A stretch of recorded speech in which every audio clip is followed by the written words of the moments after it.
Chapter 5's teaser trailer just dropped, and it's only 44 seconds long. That makes it one of the shortest Poppy Playtime teaser trailers we've ever gotten, right behind Chapter 2's teaser, which was literally just milliseconds shorter. But don't let the length fool you, this trailer is packed with info, bro. 5 shots, each showing us a different part of the factory we haven't seen before.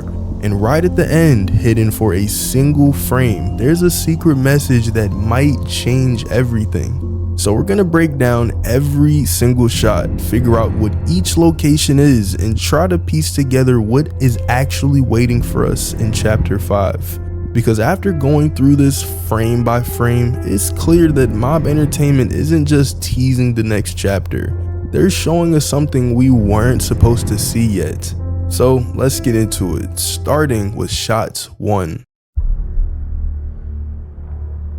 The first shot opens on a dimly lit hallway. The lighting is low, with shadows covering most of the floor, and the only real light source comes from a red exit door at the end of the corridor with a single working light above it. Right away, you can see that this place has been abandoned for a while, much like the rest of the factory.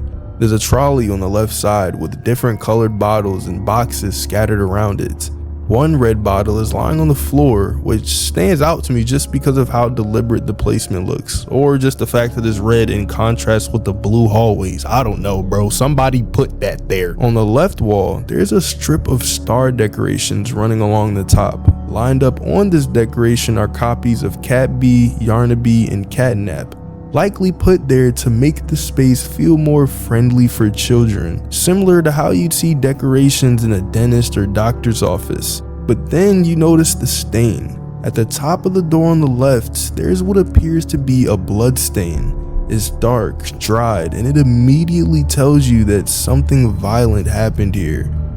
The ceiling is in a bad shape too. Most of the lights are broken and shattered, with only that one light above the red exit door still working. Water is leaking from the ceiling in a few spots, adding to the sense that this place has been left to rot. And that red door at the end looks to be barricaded. There's a large amount of clutter and objects piled near it, with more debris scattered throughout the hallway. It almost looks like someone tried to block that door off or keep something from getting through. This hallway is clearly part of a section meant for children in some way, likely experimentation, but it's been abandoned and left in disrepair. The bloodstain, the barricaded door, and the scattered debris all suggest that something happened here during or after the Hour of Joy. The question is, what was behind that door, and why did someone try to block it off? It could just be a section that we'll figure out how to navigate in the game, ultimately tying into our main objective. Shot 2 takes us into what looks like a medical or laboratory room. The lighting is cold and bluish, giving the whole space a clinical but eerie feel. On the left side of the room, there's an upright chair with wheels, and right next to it is a step stool lying on the ground, along with a blue spray bottle. On the floor near the chair, there's blood. Not a lot, but enough to notice. Behind that chair, there's a cabinet filled with bottles and chemicals, and next to that is some kind of control panel with screens and buttons, probably used to monitor or manage equipment. There's a red and yellow bottle sitting right beside it as well. On the right side of the room, there's a sink with cabinets below it and transparent storage above. And then there's the trolley. It's stocked with different bottles and trays. The whole room feels like it was used regularly at some point, but then abandoned in a hurry. If you look closely at the very right edge of the frame, you can barely make out a doorway, likely the entrance we'll use to get into this part of the lab. And one thing that stands out with all this is the color scheme. A lot of the bottles and equipments have red and yellow on them, which matches Playtime Co.'s brand colors. It's a small detail, but it shows how much the company's branding was embedded into every part of the factory. This is clearly a lab or medical room where experiments were conducted. The blood on the floor, the upright chair, and the abandoned equipment all point to this being a place where something went very wrong. Whether this is where the toys were operated on or where they got patched up, we don't know just yet. but the blood in the setup suggests that this room has a dark history. Shot 3 shows us what looks like a full operating room. In the center of the room, there's an operating table and it's stained. The table looks dirty, possibly with dried blood, and next to it is a wheeled stool that also shows signs of wear and staining. On the floor, there are several items scattered around. You can as clear as day see Huggy Wuggy's hand, with that also likely to be the case on the table, but it's hard to tell from the angle. Among the scattered items, you see surgical tools like scissors and these things. And then there's the blood. There's a trail of blood on the floor that connects to the hand, and right next to it, there are scratch marks. These scratches are positioned right under and behind where the chair is, and the chair is upright, which raises one single question. What the heck happened here, bro? On the wall, there's a poster of Braun wearing a hard hat with the text "Safety First" on it, along with some cautionary tape. The most ironic thing in here. On the left of this poster, there's a set of windows, but you can't see through them. Below the windows is a yellow machine, and I don't know what it's used for. And then there's the medical equipment. On the right, you can see what looks like a hospital machine or patient monitor setup, probably used for checking vital signs or assisting in medical procedures. Next to it on the floor is a pile of tubing that connects to a blue and white machine. Above the yellow door in the back, there's the Playtime Co. logo, confirming that this operating room was an official part of the company's operations. This operating room is where things get really dark. The blood, the scratches, the surgical tools, and what might be Huggy's severed or replacement hand all point to this being a place where toys were either created, repaired, or experimented on. The scratch marks suggest that whatever was on that table, likely Huggy, was trying to escape or kill the perpetrator. Though that upright chair should be knocked over like the one in the previous shot if that was an attack. The big question is, who performed the operation, and are they still alive? Have we already encountered them before? Shot 4 is where things just get weird. The shot shows a dimly lit industrial or laboratory setting, but the main focus is on the floor. There's a glowing, colorful liquid spilled across it, primarily in shades of orange, pink, and yellow. The liquid almost looks luminescent, like it's radiating light, and it gives the whole scene a surreal, hazardous atmosphere. This substance looks similar to magma in texture, thick, goopy, and corrosive.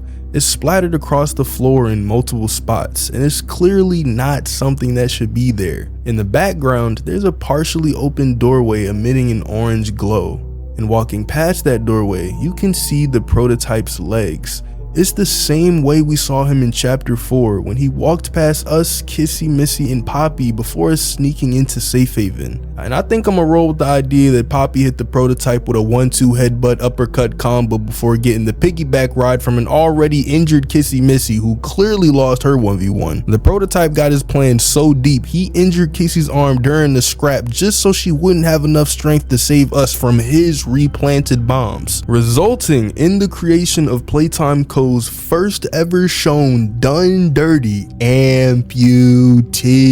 On the right side of the frame, there are blurred shapes that look like paint buckets. Those are definitely paint buckets. And if you look at the trailer closely, and seriously, if you watch it very closely, there's actually a render mistake with one of the assets on the right. It's a small glitch, but it's there, y'all. I saw it. So this glowing substance is new, and we've never seen anything like it in Poppy Playtime before. Matter of fact, Doey the Dope Man had some residue that was a little bit similar. I don't know how I didn't think of that dodo bird, but the fact that it's glowing suggests it's either highly toxic or has some kind of special property, maybe even a heat property, something we learn in the next shot.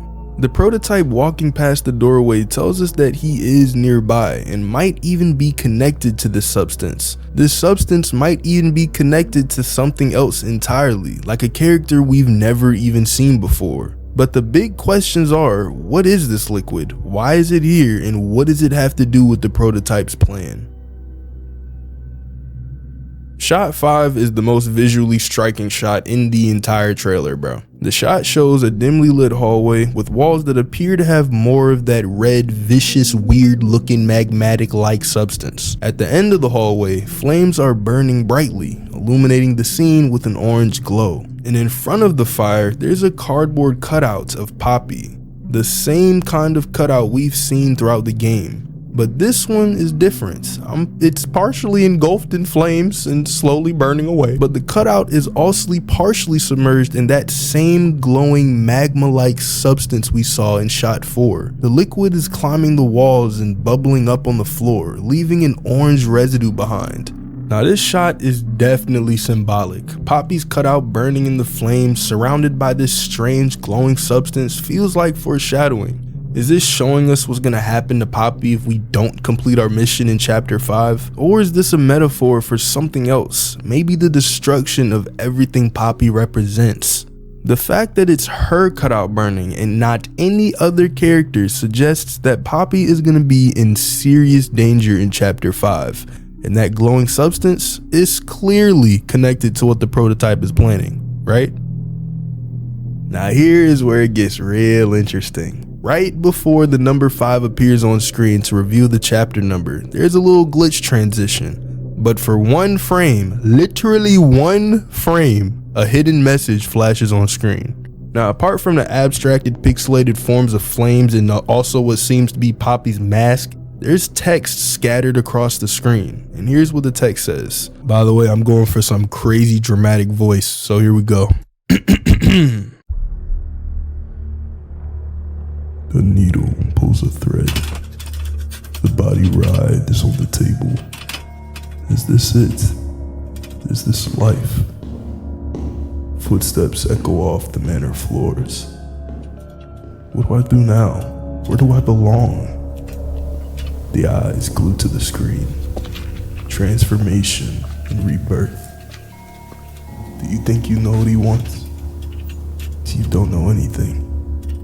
Not yet.